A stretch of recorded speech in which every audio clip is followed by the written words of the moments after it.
వైసీపీపై Pendurthi MLA Panchakala Ramesh Babu ఆగ్రహం వ్యక్తం చేశారు. వైసీపీ నేతలు కూటమి నేతలపై అసత్య ప్రచారాలు చేస్తే సహించేది లేదని తీవ్ర స్థాయిలో హెచ్చరికలు జారీ చేశారు. జగన్ గ్యాంగ్ ఏపీలో జరిగే అభివృద్ధిపై విషం కక్కుతూ డైవర్షన్ పాలిటిక్స్ చేయడమే పనిగా పెట్టుకున్నారని మండిపడ్డారు. భోగాపురం అల్లూరి సీతారామరాజు అంతర్జాతీయ విమానాశ్రయం ప్రారంభోత్సవానికి ఒకరోజు ముందు శ్రీకాకుళం పర్యటన చేసిన జగన్ ప్రజలను పక్కదారి పట్టించే ప్రయత్నం చేశారని విమర్శించారు. రోజు ఆ ముందు రోజు ఈ రాష్ట్రంలో ఎప్పుడు ఏ శుభకార్యం జరిగినా, ప్రభుత్వ పరంగా రాష్ట్రానికి ఏ మేలు జరిగినా గౌరవ ముఖ్యమంత్రి గాని, ఉప ముఖ్యమంత్రి పవన్ కళ్యాణ్ గారు గాని, ప్రధాని నరేంద్ర మోడీ గారు గాని వచ్చి రాష్ట్రానికి ఏ మంచి పని చేసినా దానికి ముందు దాని తర్వాత విషం కక్కటం అనేది ఈ వైసీపీ పార్టీకి ఆనవాయితీగా మారింది.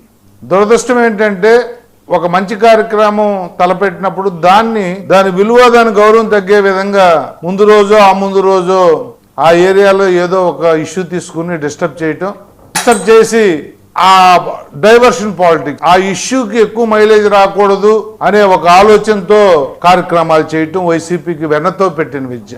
ఉత్తరాంధ్ర ప్రజలందరికీ కూడా ఒక మంచి డెవలప్మెంట్ కార్యక్రమం అనేది భోగాపురం ఎయిర్పోర్టు, శ్రీకాకుళం, విజయనగరం, విశాఖపట్నం ఈ 3 జిల్లాలు కలిసిపోయే విధంగా ఎక్కడా కూడా డెవలప్మెంట్ ఆగకుండా ముందుకు పరుగులు తీసే కార్యక్రమం జరగబోతా ఉంటే ఒక రోజు ముందు శ్రీకాకుళం పర్యటన పెట్టుకుని జగన్మోహన్ రెడ్డి విశాఖపట్నం నుంచి శ్రీకాకుళం వరకు మీరు చేసిన అరాచకాలు, మీరు చూపించిన బల ప్రదర్శన, వేరే అక్కడికి వెళ్ళి మేము ఆలోచించాం, మేము అనుకున్నాం చనిపోయిన కుటుంబాన్ని కూడా పరామర్శిస్తాడు.